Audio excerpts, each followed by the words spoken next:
Now here next comes the arc tool. This tool is used to draw the curved lines. Simply click, hold and drag to draw the arc. Similar to the line segment tool, this tool reacts when drawn with the Shift and Alt keys.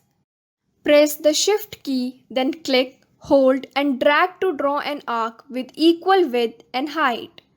Notice the figures displaying in the measurement labels. As you drag it, it will keep the height and width equal.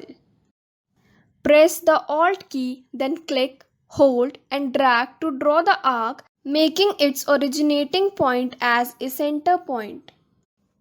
Press both Alt and Shift keys and then click, hold and drag to draw a center outward arc with equal height and width. While dragging the arc, press up or down arrow keys to increase or decrease the curve of the arc. Your mouse key should be kept pressed while increasing or decreasing the curve. Press F key while dragging the arc to flip it on the other side.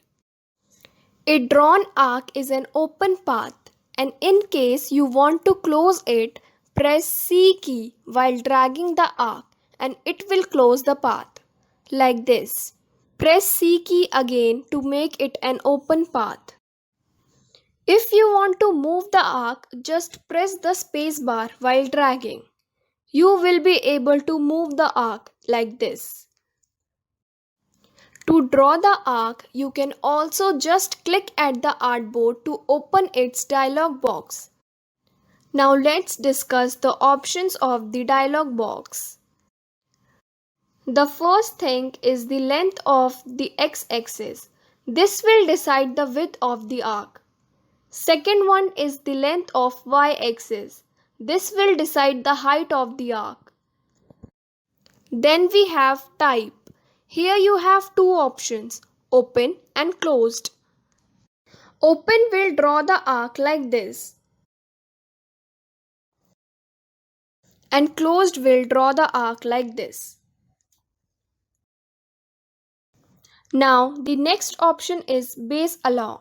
Here also are two options.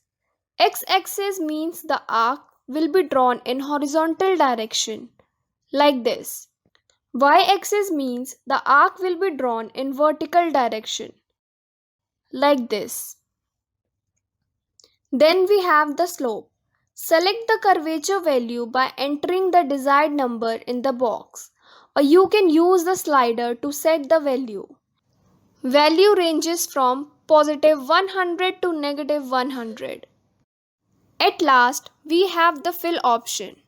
This will fill the line with the currently selected fill color. Like we discussed in the line segment tool, here also this is a very thin fill which is almost negligible, and keep this option unticked. Now click OK. The line will be originated according to the above values.